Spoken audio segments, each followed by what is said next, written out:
Live in 5 seconds. Oh, 5 seconds. 3, I love the countdown. 2, 1. Love Talk Radio. Good morning. Do you ever notice when you come here to these shows that I'm sitting here wiggling with my co-host before they say that we're going to go live? Because I give you like 3 seconds of behind the scenes in case there's something really groovy going on that I don't want you to miss. So this is Dr. Deb Carlin here with Brian Lunt. Good morning, Brian. How are you? Good morning. I'm doing fabulous today. You are doing fabulous today. You look fabulous. Thank you. Did you have a lovely weekend? It's Monday. I did have a pretty nice weekend. I spent a lot of time with my kids, and we enjoyed, keeping ourselves busy in the indoors with everything that's going on. So you get creative when you have to find new ways to entertain yourselves. So, it's been fun. You really do. And you've got your house looking like Christmas. So that was fun, right? We do. Yeah, it's got all the fun stuff. It's a challenge when you have a 3-year-old in your household with all the ornaments and the different decorations that are around. She likes to explore and find how things work, and sometimes the fragile things give you a little stress. Right. It's like having a cat in the house. It is, yeah.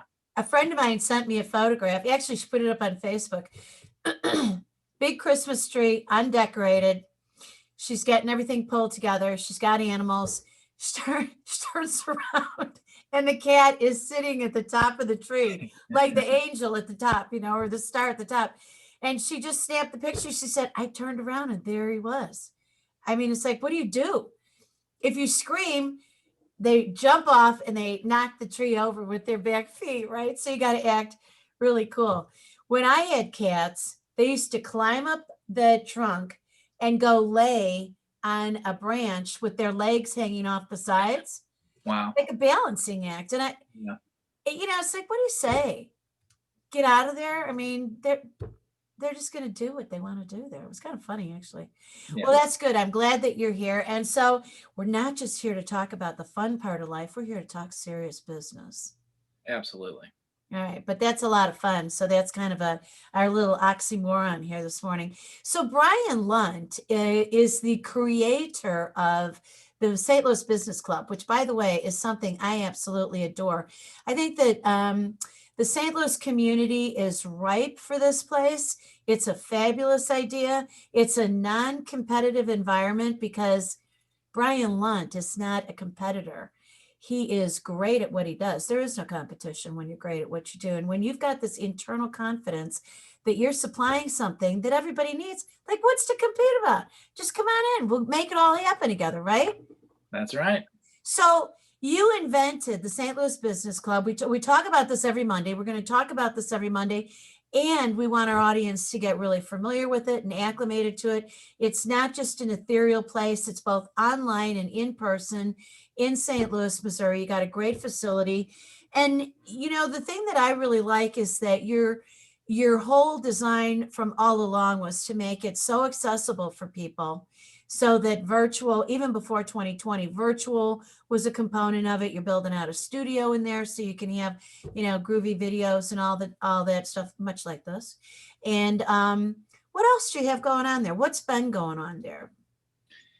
It's, one of my mentors always says, I'm just hanging on to my skateboard. There's so much going on all the time. It's hard to even keep track. Yeah.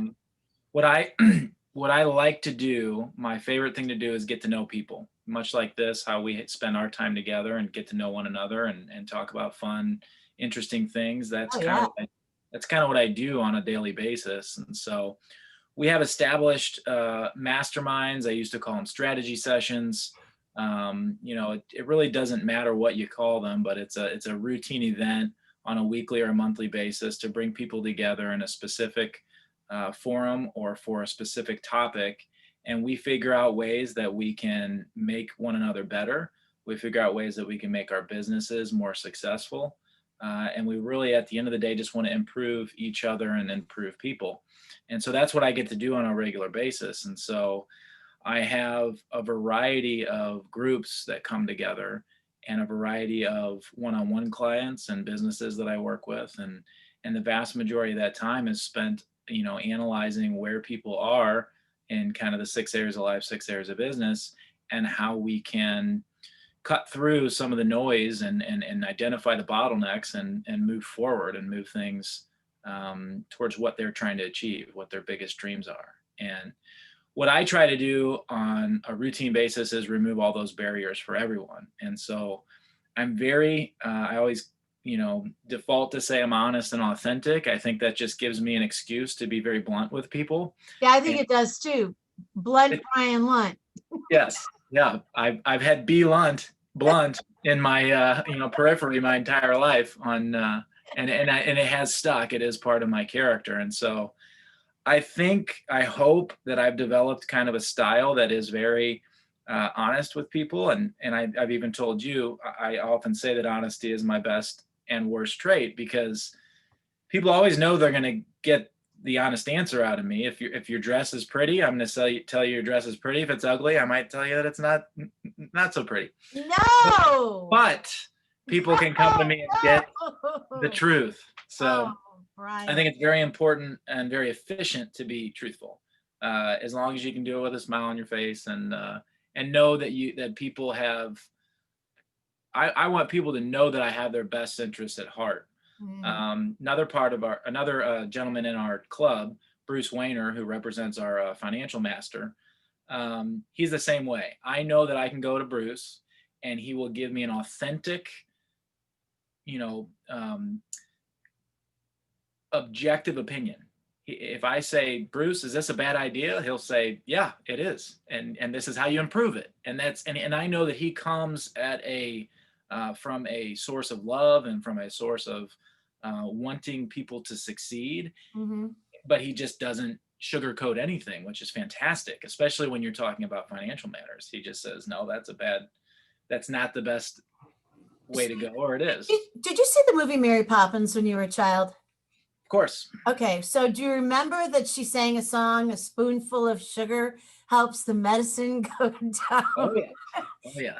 Let me tell you one brief little vignette, which is why I exploded when you said, ugly dress. So I was once upon a time married, fabulous man, and I'm getting ready to go to an event, and I am the speaker. It's my event. And there's like about 150 or so people that are going to be in my audience, and I know them and they know me. And I put on, this cute skirt that I love, and this shirt and this sweater and my sort of lacy hose and a pair of flats, and I put my hair up in a bun on my head, and I'm like ready. So I go downstairs and I say to this loving man who was Prince Charming for me, I said to him, ta-da, what do you think? And he looks at me and goes, so that's what you're wearing? So I looked at him. We had a great relationship. I looked at him and I said, okay, let me set this up for you.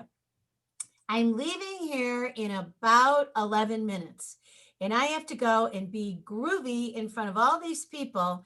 And you are my heartthrob and you are my everything. So here's what I'm going to say. I just walked in the room just now and we're going to just do a retake. And he goes, and so I went, ta-da. And he goes, oh, baby, you got it going on, girl. I mean, you are just it. And I went, I love you. You are great. And I gave him a big hug and a kiss. And I went out and I did my thing. Of course, I told the audience about it and they all, roared laughing. But here was the point. When we came back together later, I wasn't aggravated with him or anything. I said, you know what? Thank you so much for falling in line with me. So tell me, what was it about that outfit that, you didn't think was spectacular? And he said, well, first of all, I think you're really sexy with your hair down. And I said, okay, I wasn't going there to be sexy. And he goes, still. And then, you have a really small waist, which at the time I did. And he said, you weren't cinched. It was just kind of long and hanging. And I just thought, it wasn't your best. And I said, so what you're telling me was it wasn't hot for you this morning. And he goes, yeah, kind of. Okay, that's fine. But, when people say, I'm so fond of you. I love you. We're partners in this thing and people really want to hear what you have to say. And if they become afraid, that our honesty is going to like, whoa, wow.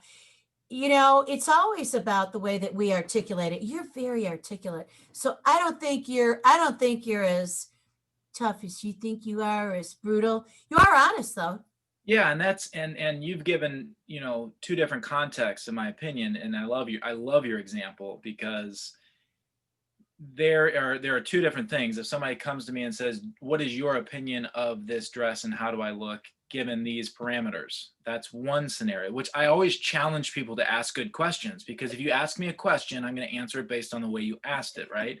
And then if somebody Okay. so if somebody comes in and says, "How does this look for me to feel good and confident and wonderful on stage?" That's Yeah. a different context, right? And it could be circumstantial. So I love the way that you frame that, because there are different ways that you can answer things based on what somebody is coming to you for. Do Absolutely. you want an authentic answer of your opinion, or do you want me to give you, the cheerleading aspect of it that says, go own that stage? And, Yeah, right. yeah, because I also believe in the same way. This is a good example to utilize, because there are people that take strange looking outfits and make them their own and their own brand. And they're, in many cases, the only people that make it look sexy or make it look Right. interesting and Right. fun. Right. And you put that on somebody else and it looks completely out of place. Right. You know what I mean? Yeah, I do. And so Absolutely.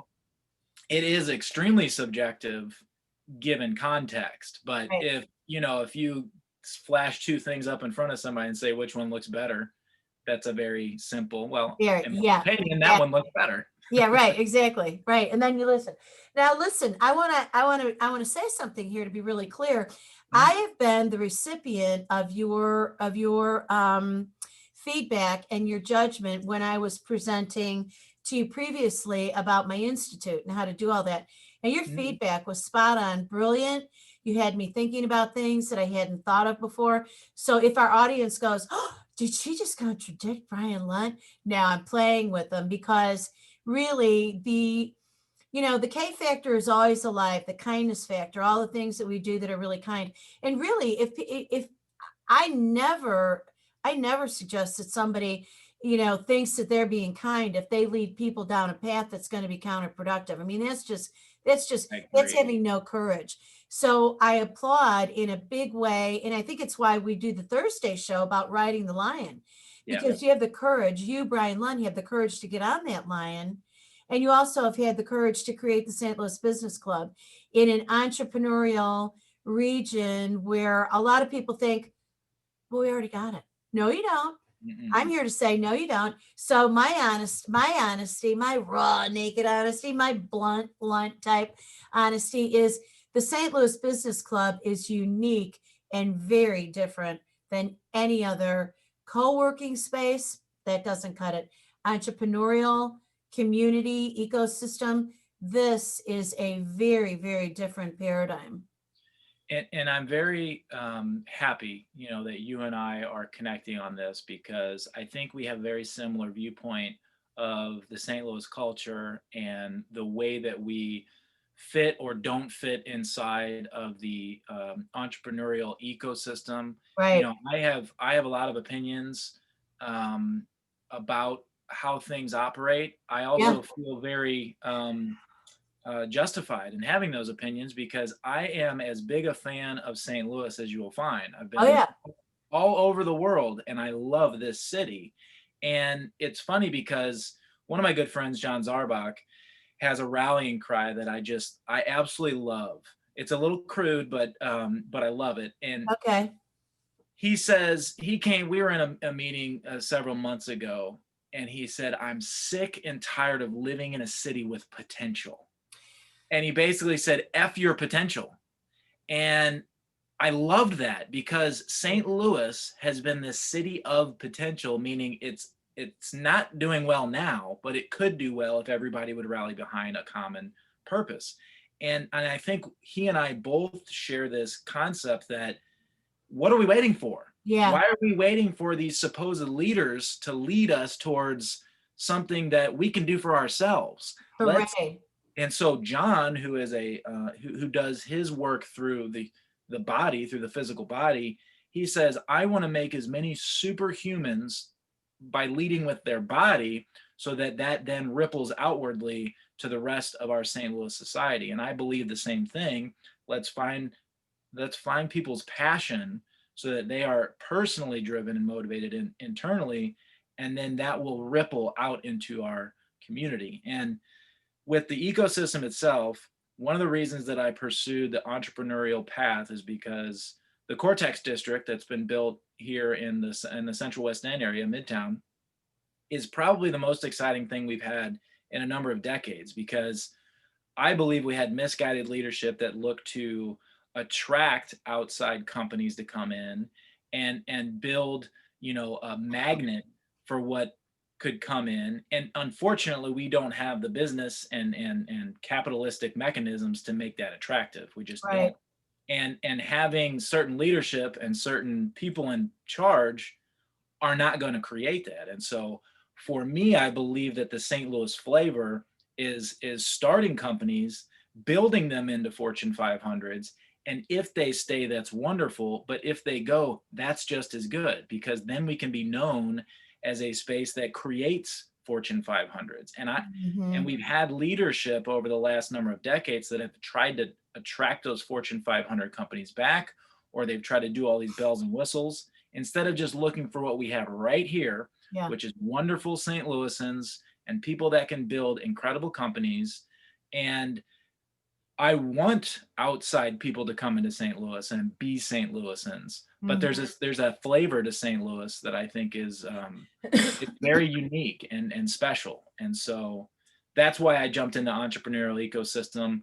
That's when I want to really throw some fire on. And I'm hopeful that some of the consolidations that are happening in our ecosystem will help continue that, or at least, put an emphasis on that. But I have my doubts, because I look at the centralized focus that works well for a certain population of the ecosystem and not so well for the rest of us. And so, you know what? I love what you're saying. And quite frankly, one of the things that I'm really excited about is our alignment for the Missouri Venture Forum, which is 36 years old, which is really, it's foundational in this whole community of entrepreneurs. And the men who created that were just kind of, innocently coming together every month to have breakfast, to network among themselves. They were the accountants and the attorneys, the investors, the lawyers, and they were saying, you know what, my kids are brilliant,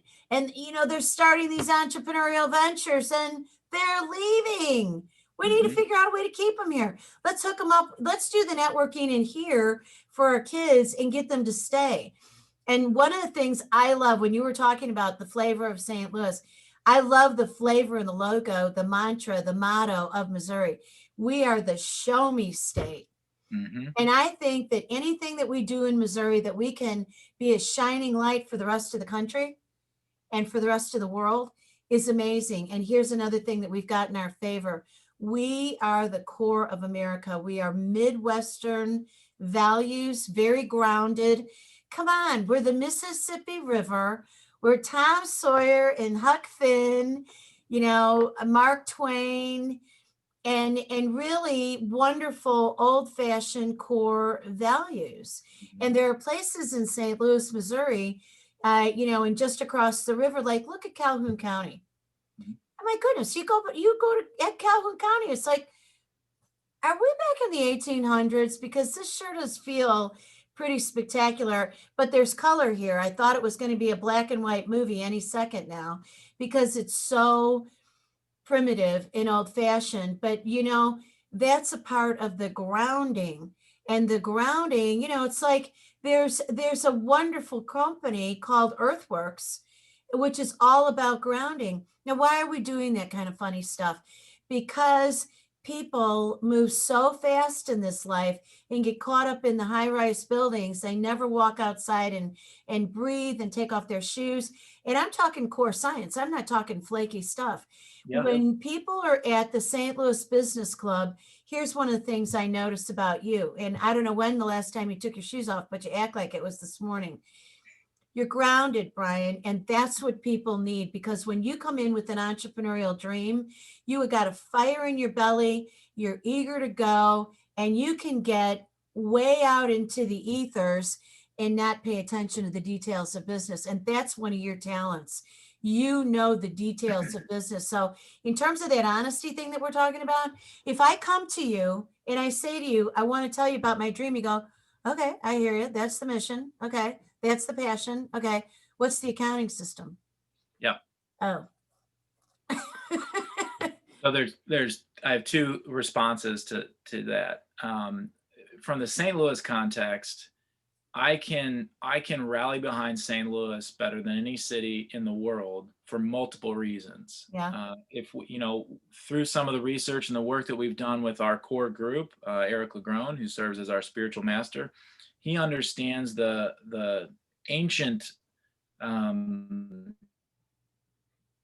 foundations of the Cahokia civilization, which is based right here in St. Yeah. Louis, and he can look at the astrological connections to St. Louis and how it's laid out from a Masonic and symbology perspective.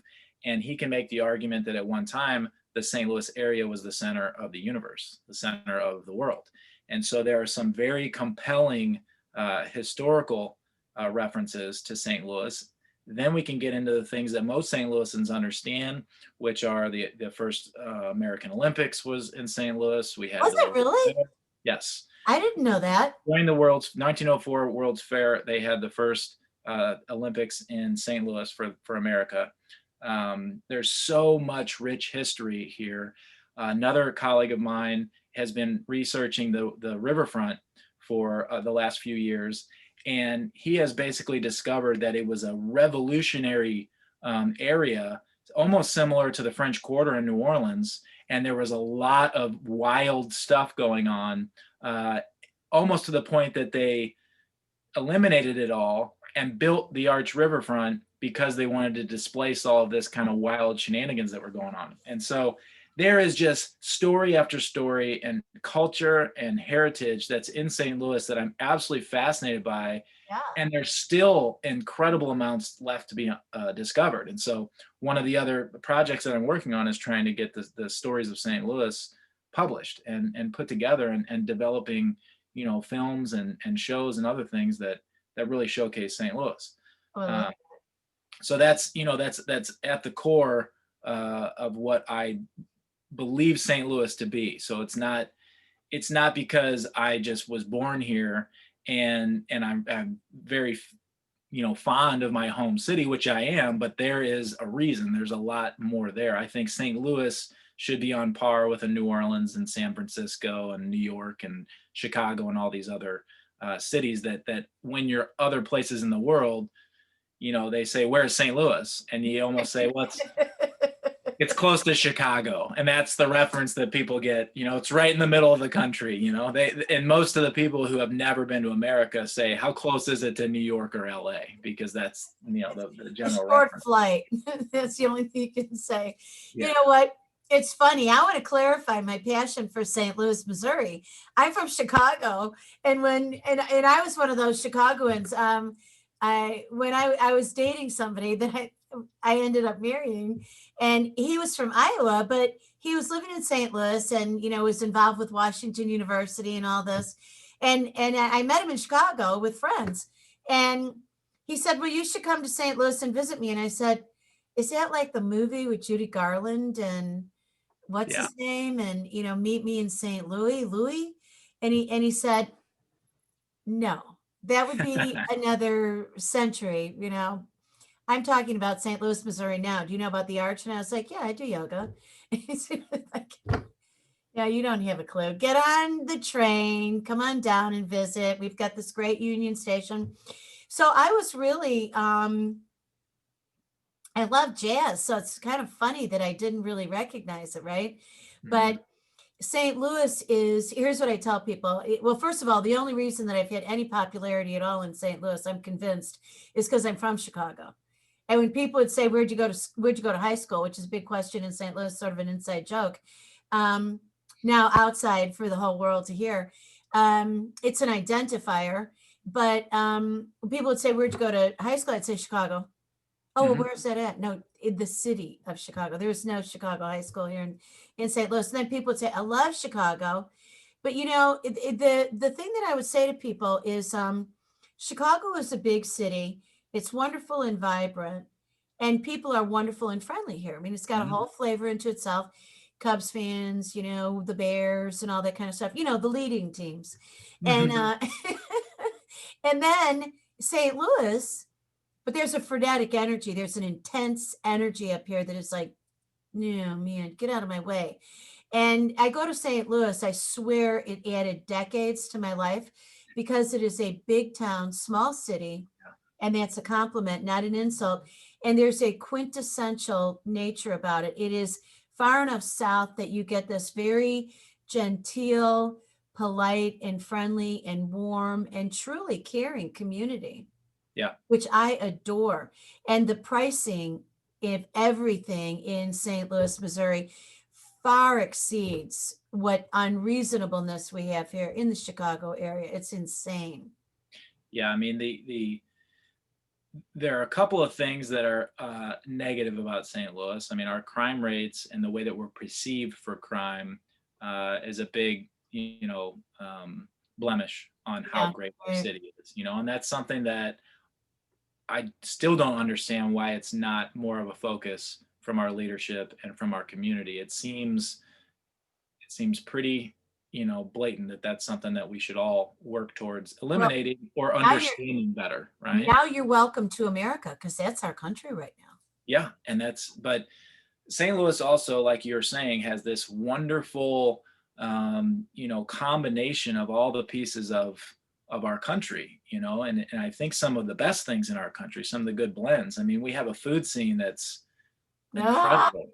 yeah, We it have is. all this culture in these different, areas of St. Louis that all have their own little flavor. They're different communities. Delicious. There's Chinese heritage, there's Irish heritage, there's the Italian Oh, districts. I mean, there's yeah. just all these really interesting areas, and we do have our own little flavor of hospitality. It's I often say that the currency of St. Louis is relationships, and that's one of the areas that I've I tried to love develop that. myself or over the last number of years, and I try and accumulate as many good, real, authentic relationships as I possibly can, because St. Louisans are very forthcoming with the relationships. I have something that I say that anyone in St. Louis, no matter how famous or rich or whatever you are, is one person away.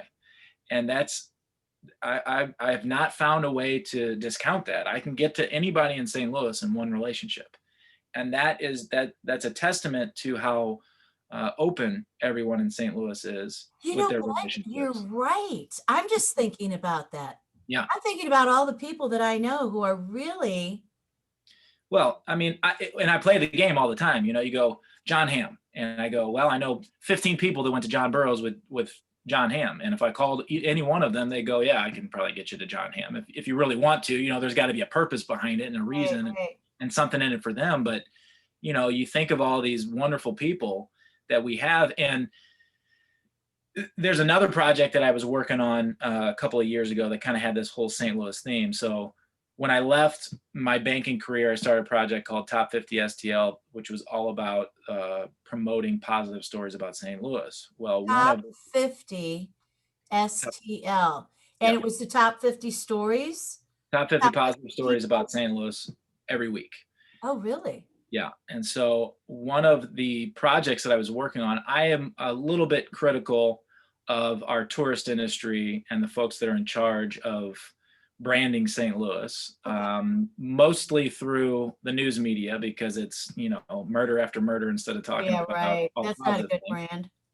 But we also had this motto of St. Lou is, and then it had all these different things on it, which I Really? am not a huge fan of. I did not pay attention to that. They spent millions of dollars on the advertising campaign. It was all over St. Louis and still is, and it's just, I don't think it represents the St. Louis that I want to It's promote. So disrespectful. I just don't like it. That's me telling you that your dress is ugly. So I look at the campaign, who all the people in the center corridor of making decisions in St. Louis probably think is amazing, and it's not. No. I wanted to transition into a new slogan, which I called "Come Home to St. Louis." And the idea was we were seeing, especially with the Blues doing really well, with some of the sports things coming along, that celebrities and successful people that have left St. Louis still love St. Louis, and they would come home to St. Louis if we had the infrastructure to support them. Yeah. John Hamm would have no problem. John Goodman would have no problem making movies in St. Louis if we had a movie industry. And we did for a while. Mhm. We really did. And that's one of the projects that I'm working on is developing a film industry in St. Louis. But the Come Home to St. Louis campaign had three target markets. It was the people, like you were saying, who grew up in St. Louis, and all our young people were leaving. Well, there's been countless stories of these boomerangs where people will go to New York, they'll go to LA, they'll go to other cities, they'll spend some time in those cities and realize I'm a little homesick. Yeah. And I actually want to raise my children where I was raised. And so they come back and they come home to St. Louis. The other target market are folks that have never been or experienced St. Louis. And I'm challenging them, come home to St. Louis, make St. Louis your home, because we want you here and we think it's a wonderful place to call home.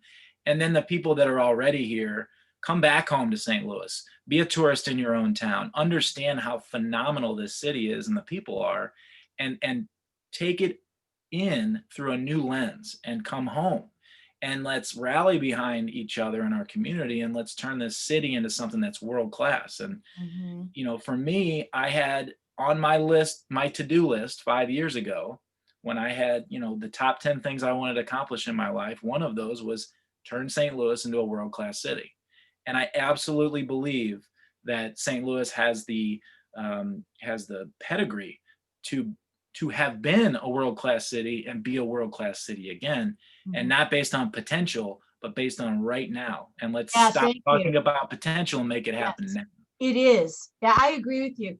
First of all, you know what? The character of St. Louis, the longevity of it, the architecture.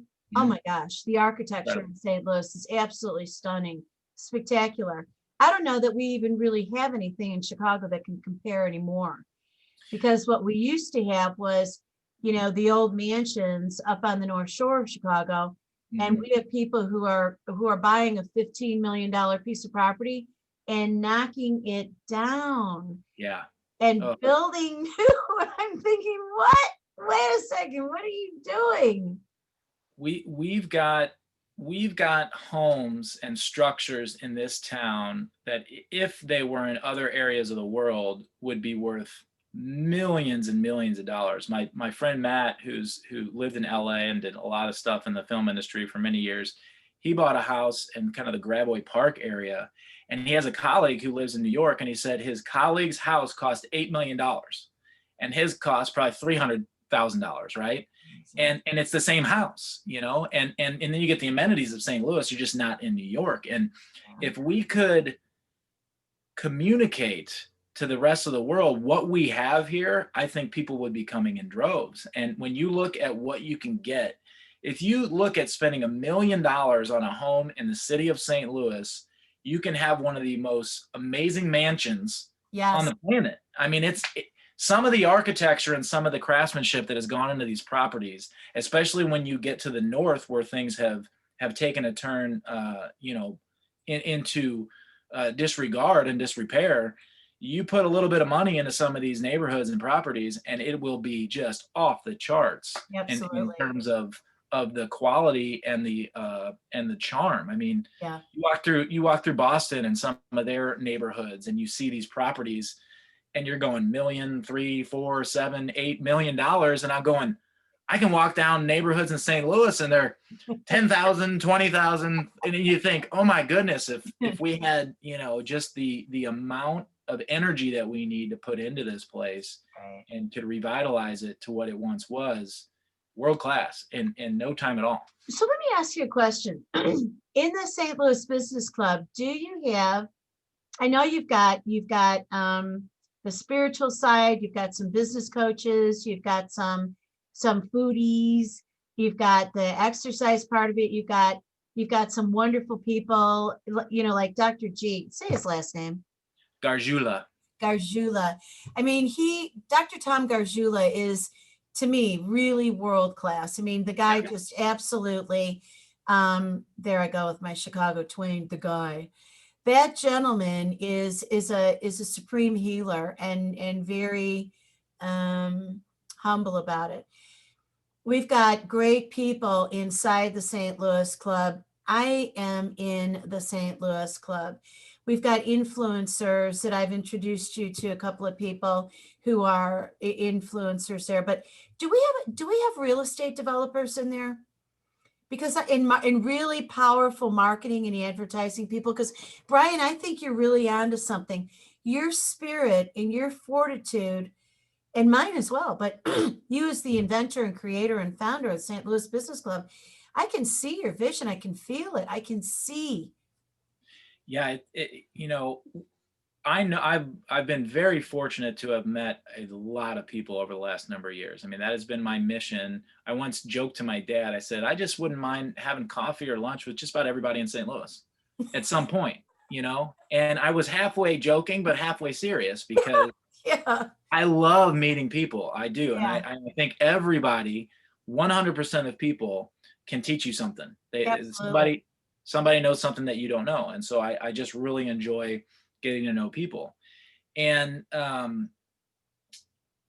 the thing with the St. Louis evolution is that there's just been this centralized focus, and it's been, I have a natural allergy for the elites and for people who are kind of in it for themselves, or at least it has to benefit them first. And even the Cortex district, which I am such a fan of, has evolved. I should say it began with a great cooperation between our educational institutions, between some real estate developers, and between some of the more Fortune 500 and the Monsantos, which became this kind of ag focus that we have that's unique to St. Louis. They put a lot of time and effort and energy and money into developing that district.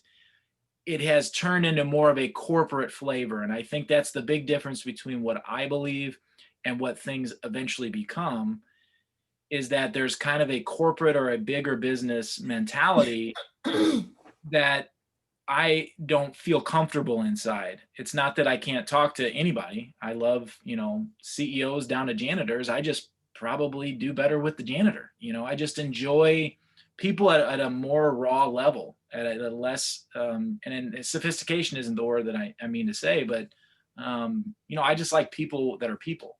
And so what I'm really incentivized to do and motivated to do is kind of combine the freelancers and the entrepreneurs and the small business owners amongst the entire region, so that they have a resource, they have a network of people, and they have a spirit amongst them that allows them to get answers, to find cheerleaders, to go to a centralized place that gives them the same amenities that the corporations can get, but not at the giving up freedom or giving up control over your own life, or listening to other people tell you what to do because you work for a corporation. And it's kind of, it's not selling your soul, but in some ways that kind of is how passionate I feel about it, is that I want everybody to be self-governed and self-direct their own lives. And the more tools that I can help them achieve, and the more capabilities to take that control, that's really what it's all about, is trying to figure out,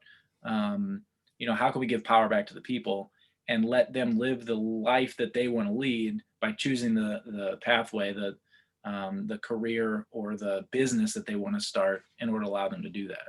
So it really is about, I'm sorry. Go ahead. It really is about this balance between a centralized, more corporate, bigger business, bigger government focus, and a more loose kind of freelancers, small businesses unite model. And a good example is with the regional chamber of commerce, which represents kind of more the Fortune 500 level businesses in town. I went to their leader and said, if I were in charge of uniting our region, I'd go directly to the small chambers of commerce around the 15 counties that they oversee. And I'd find out from those leaders on the ground, what are you doing to help your community? Because they're all based in, all the municipalities, Right. succeed at that level. And then get the communications upward and downward so that you can help support not just the big businesses, but all the small businesses as well. And so that's a big part of what I'm trying to do is get those small businesses, entrepreneurs, people that just need a little bit more structure and help pulled together so that we can kind of unite and make us and lift everybody up. Well, I think that some of the chambers have actually gone under or merged with others because there hasn't been enough really vibrant support that reaches broad, right? And so I want to ask your permission to do something. Do you mind if I do a screen share? Because I want to pull up your website for the St. Louis Business Journal. I mean, first the St. Louis Business Club. Sure. You're a journal now too. Sounds good to me. It's great. Okay. So one of the things that I would really like people to understand is what the message is. So if you're listening on Blog Talk Radio, what I'd like you to do is go to stlouisbusinessclub.com and spell out Saint. I mean, the abbreviation, come on, we don't need these abbreviations all over the place. Let's not be abbreviated. Let's play full out. So it's stlouisbusinessclub.com.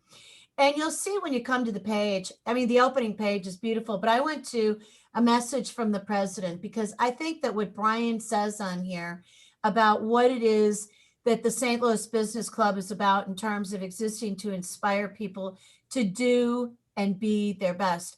And it's not just about your business life, it's about your personal life and having your personal life together so that you can run a great business. But one of the things that I want to share with you also is there's only a few places for you to click. So this website is built beautifully, by the way. I mean, the branding of it is really pretty. If you're listening to us on the audio, please come over to the Partners in Excellence Media channel on YouTube, because I want you to see what it is that I'm talking about, what we're talking about here. So there's a page about, and why would you join the St. Louis Business Club? And, there's the virtual membership, the annex membership, and the customized membership. If you come on here and you click on any one of these to join, you can subscribe and get the latest newsletter. Brian, where is it on here that people can actually click and join?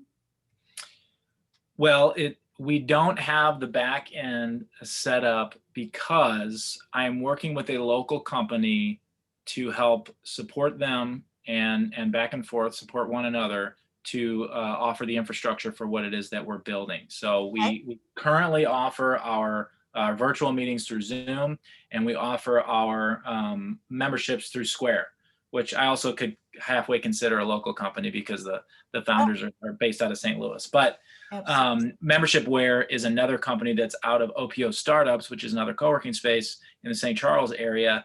And we've been trialing that software for the last few months so that they can help support our virtual offerings alongside the membership structure. And so right now it's just based very loosely through Square. I just have people reach out to me and then we build them on a monthly basis. And I'm the type of person that I don't make any excuses for the way things are structured. I just say, listen, we're all entrepreneurs, we're all small business people, and this is how we have it structured right now. Okay. And we'll evolve as we move into other things. But my goal is to help support a local company that could be the next version of Zoom, which has a combined Zoom feature alongside support for co-working spaces in Membershipware. And so ultimately, and we're trying to get this done by the first of the year, but I want to have that set up to where people can go directly to Membershipware through our portal and sign up for their memberships. But right now it's in true entrepreneur fashion. It's just, hey, if you're ready to sign up, come meet me, come to a meeting and we'll get you signed up. And so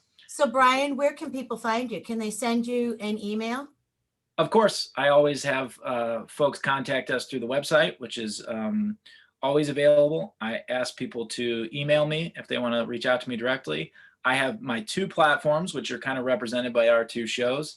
So it's Brian Lunt at stlouisbusinessclub.com or Brian Lunt at seed level, SEED level, STL.com. And so I ask folks to send me an email, and that way we can connect. My style typically is to invite someone to one of our virtual masterminds or have a one-on-one meeting. And that way we get a better understanding of whether we can create a relationship that works well for both sides. So one of the things that I'm going to tell people is when you go to the website, which is stlouisclub.com, and you click on contact, you put in your name and your email and a message, and Brian will get that. Now, here's the advantage to joining. You really, I mean, Brian, your fees for people joining are so lovely. Yes. If somebody wants to join and have a virtual membership, what does it cost them? It's $50 a month. And that includes all of our masters presenting on a weekly basis, especially we're getting everything rolling really nicely in the first quarter of 2021. You know, our general structure is about 30 minutes of introduction. So we have a networking component to it, 30 minutes of education or instruction or lecture of some sort, and 30 minutes of general discussion so that we can ask questions of the masters that we have who are presenting and really get to know the resources that we have. On top of the virtual offering, we allow folks to utilize our address as a business address. And ultimately, we want to have a large resource network listed on our website so that folks can be connected and know the other people that are in the community.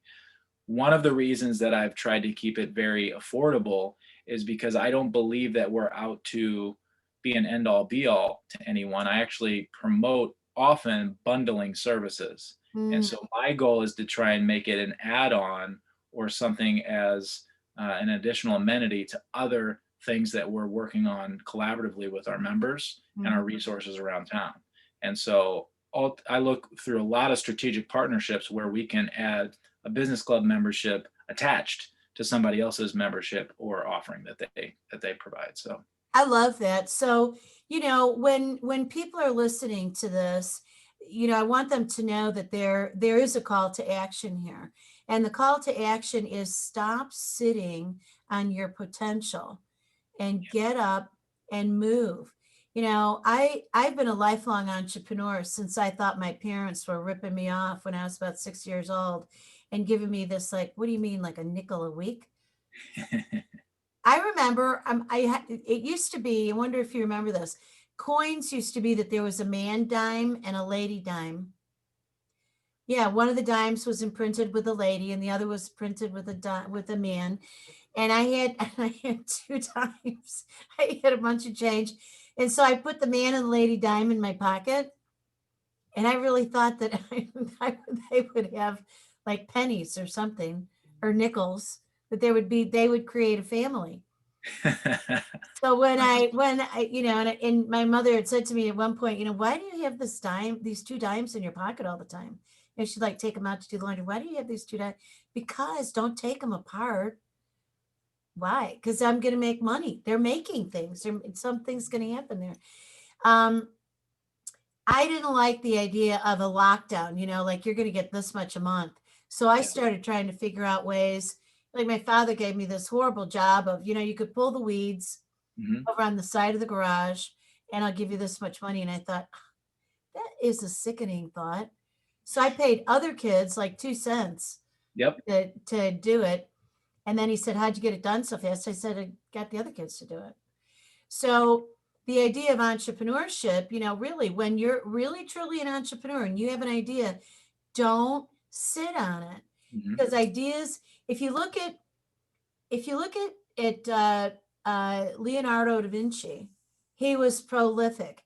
And why was he prolific? Well, one of the reasons is he carried a notebook with him everywhere, and a pad of paper, and he would sketch his ideas.